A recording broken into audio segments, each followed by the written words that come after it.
அந்நியரை வரவேற்று விருந்தோம்ப மறவாதீர்கள். பிரியமான சகோதர சகோதரிகளே, இது எபேசியருக்கு எழுதப்பட்ட திருமுகத்தில் 13வது அதிகாரத்தில் 2வது வசனத்தில் வாசிக்கிறோம்.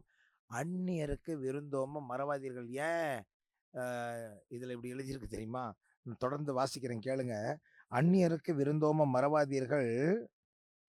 இவ்வாறு விருந்தோம்பியதால் சிலர் அறியாமலே வானதூதர்களை மகிழ்ச்சிப்படுத்தினதுண்டு. வானதூதர்களை மகிழ்ச்சிப்படுத்தியதுண்டு. பாருங்க, வாய்ப்பு கிடைக்கும் போது யாருக்கு எவ்வளவு நல்லது செய்ய முடியுமோ நல்லது செய்யுங்க. ஏற்கனவே நம்ம பார்த்திருக்கிறோம், ஆண்டவர் இயேசு சொல்லி இருக்கிறாரு, சின்னஞ்சிறிய என் சகோதர சகோதரிகளுக்கு எதை செய்தீர்களோ எனக்கே செய்தீர்கள் அப்படின்னு சொல்றார். இன்னொன்னு இறைகள் ரீதியா பார்க்கிறோம், பல நேரங்களில் இஸ்ரேலர்கள் வானதூதரை சந்தித்தோம் அப்படின்னு சொல்லும் போது ஆக்சுவலி அவங்க கடவுளை தான் சந்திச்சிருப்பாங்க. ஆனா யாவேவை சந்தித்தோம் அப்படின்னு சொல்லக்கூடாதுன்றதுக்காக மரியாதை நிமித்தமாக வானதூதரை பார்த்துட்டோம் அப்படின்னு சொல்லிடுவாங்க. அப்போ ஒரு யாருன்னு தெரியாம அவங்கள ஏற்றுக்கொண்டு அவங்களுக்கு உபசரிப்பு செய்யறதன் மூலமா நம்மளால கடவுளுக்கு சேவை புரிய முடியும் அப்படின்னு இந்த சின்ன வசனம் நமக்கு ஞாபகப்படுத்துது.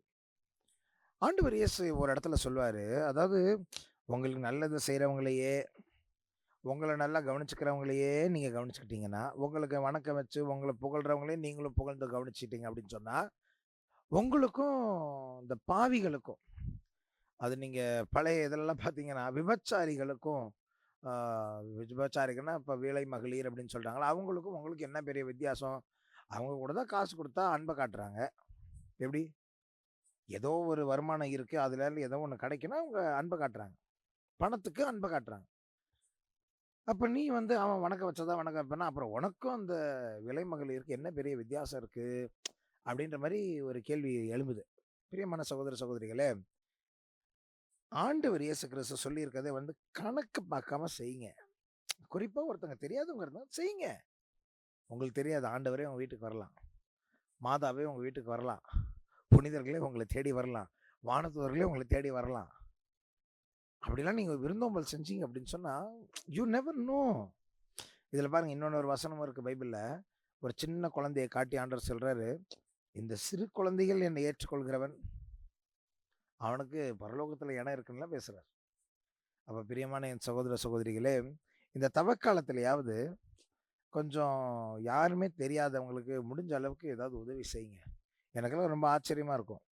பக்கத்துல பாட்டில்ல தண்ணி வச்சுக்கிட்டே வந்து பஸ் ஸ்டாண்ட்ல நிற்பாங்க. தாகமா இருக்குது, கொஞ்சம் தண்ணி கொடுங்கன்னா கூட இன்னைக்கு தண்ணி கொடுக்க மாட்றாங்க. சின்ன வயசுல எனக்கு ஞாபகம் இருக்கு, சொல்லி கொடுப்பாங்க. நம்மக்கிட்ட ஒரு பொருள் இருக்குது, பக்கத்தில் வந்து அவங்க யாரும் சாப்பிடாம இருக்கிறாங்க அப்படின்னு சொன்னால் அதை ஷேர் பண்ணணும்னு சொல்லி கொடுப்பாங்க. ஆனால் இன்றைக்கி இந்த ட்ரெயின்லலாம் போகும்போது பிஸ்கெட்டில் மருந்து வச்சு கொடுத்து நாங்கள் எடுத்துலான்னு சொன்னதுனால சில சமயங்களில் ட்ரெயினில் சாப்பிடும்போது பக்கத்தில் ஒருத்தர் இருக்கிறாரு, அவருக்கு கொடுத்துட்டு சாப்பிடணுன்ற அந்த பண்பு கூட நமக்கு இல்லாமல் போச்சு. நான் சொல்கிறது புரியுதா? இந்த மாதிரி நல்ல பழக்கங்களை எல்லாம் கொஞ்சம் திருப்பி கொண்டு வரலாமே. இன்னும் எத்தனை நாள் தான் பயந்து பயந்து சாவுறது? தீயவர்கள் இருப்பாங்க, நம்மளுடைய நன்மைத்தனத்தை ஒரு மாதிரி மிஸ்யூஸ் பண்ணுறவங்க இருக்கலாம். ஆனால் அதுக்காக நம்மளுடைய நன்மைத்தனத்தை நம்ம விட்டு கொடுக்கக்கூடாது. அதனால் இன்றைக்கி ஒரு தீர்மானம் பண்ணுங்க. யாருன்னு தெரியாமல் யாராவது ஒருத்தர் வராங்களா, ஏதாவது உதவி கேட்குறாங்களா, செய்யுங்க. ஏதோ கொஞ்சமாவது செய்யுங்க. உங்களுக்கு தெரியாது, அது நம்ம வானத்தில் கணக்கு கொடுக்கும் போது இவங்கெல்லாம் நமக்கு பரிந்துரை செய்வாங்க.